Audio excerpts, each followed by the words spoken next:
Fonds national de l'éducation, représenté par son directeur, M. Jean-Ronald Joseph, et l'Université d'État d'Haïti, représentée par M.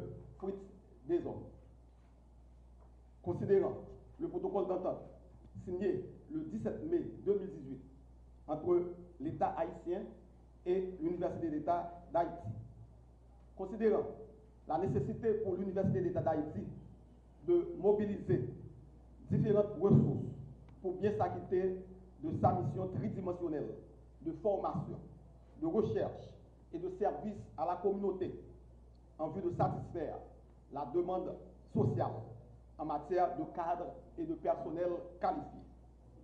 Considérant que l'article 28 de la loi portant création de l'organisation et le fonctionnement du Fonds national de l'éducation prévoit que le FNE peut contribuer dans les limites de ses ressources au financement de l'enseignement supérieur et de la recherche scientifique.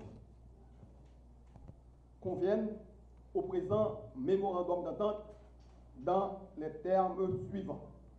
L'objet de ce mémorandum, c'est l'établissement d'un cadre de partenariat entre le Fonds national de l'éducation et l'Université d'État d'Haïti pour le financement et la réalisation de projets d'accompagnement d'étudiants et également construction d'infrastructures.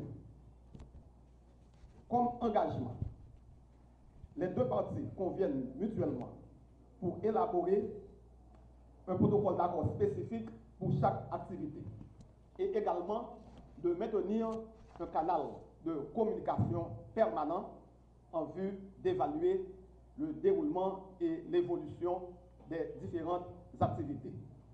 Il reviendra au Fonds national de l'éducation d'identifier les ressources financières disponibles susceptibles de financer des projets présentés par l'Université d'État d'Haïti.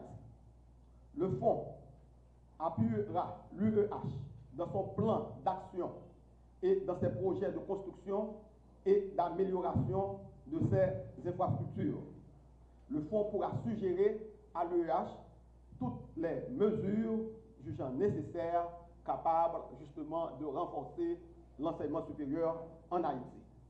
Du côté de l'UEH, il reviendra de fournir des rapports périodiques sur la gestion des ressources financières et matérielles mises à sa disposition par le Fonds national de l'éducation. L'université prendra également toutes les dispositions nécessaires pour assurer le bon fonctionnement et la mise en œuvre des programmes et projets soumis. C'est un honneur, comme directeur général du Fonds national de l'éducation, de venir dans mon alma mater, qu'est l'UEH, en vue d'apporter un soutien dans un contexte particulier de la situation universitaire. C'est un engagement également du gouvernement du Dr Ariel Henry de venir en aide au renforcement institutionnel des universités, de promouvoir la recherche scientifique et d'apporter des soutiens quotidiens aux universités. Ce mémorandum, ou bien ce protocole d'accord que le FNE s'engage ce matin avec l'UEH s'inscrit également dans un souci de renforcement institutionnel, mais en même temps dans un souci de développement économique et social du pays, puisque le développement passe également par la recherche scientifique. Si on se voit ailleurs, l'importance des universités dans le développement de certains pays, dans le développement scientifique, c'est en ce sens que le FNE s'aligne par rapport à la vision du gouvernement et de faire ce protocole, ce mémorandum, d'apporter un élément de réponse ponctuel et urgent par rapport à la réalité de l'UEH dans ce contexte actuel. Je crois que c'est un début par rapport à mon arrivée à la tête de FNE, par rapport à l'UEH. Dans la politique stratégique du Fonds national de l'éducation FNE, à mon arrivée, on a mis beaucoup d'emphase sur l'université. Et on commence avec l'UEH comme université publique et de l'éducation et du service public. Je ne vais pas m'attarder dans un discours si long. Ce qui m'intéresse aujourd'hui à présenter aux gens, et particulièrement à la presse qui est ici, et beaucoup de gens ne savent pas vraiment de grandes choses sur le Fonds national de l'éducation FNE, qui est une institution qui a été créée en septembre 2017. Le 22 septembre 2017, ici on a le journal du Moniteur, le numéro 30. Le FNE comme institution autonome, qui est sous la tutelle du ministère de l'Éducation nationale et de la formation professionnelle, qui est doté d'une personnalité juridique, mais sa mission, c'est de participer à l'effort de l'éducation dans le pays. L'éducation pour toutes et pour tous. Ceci étant dit, le FNE s'appuie, participe au développement du secteur éducatif dans le pays. Quand je parle du secteur éducatif dans le pays, à tous les niveaux, la petite enfance, le fondamental, également le niveau secondaire et les universités. Et c'est ce qui explique ce matin notre présence par rapport à ce mouvement-là.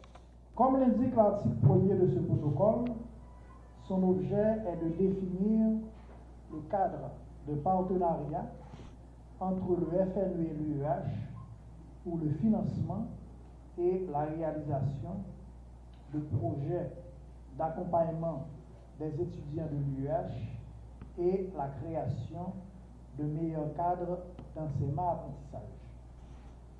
Un protocole historique, disions-nous, car c'est pour la première fois que l'UEH accède de manière aussi concrète au fond du FNE. En réalité, ce n'est pas la première fois que nous frappons aux portes du FNE. La première fois, c'était en 2012. Nous avions reçu des promesses fermes pour un montant de 10 millions de dollars qui devait être affecté aux premières phases de la construction du campus de Damiens. Le montant était même inscrit au projet de budget de la République 2012-2013. Ce montant n'aura jamais été décaissé. Toute une odyssée, je vous en raconterai l'histoire au moment opportun. D'autres fois, c'était pour d'autres projets de cafétéria, projets d'acquisition d'autobus pour le transport d'étudiants. Là encore, des engagements et même des offres avaient été formulés par le même FNE.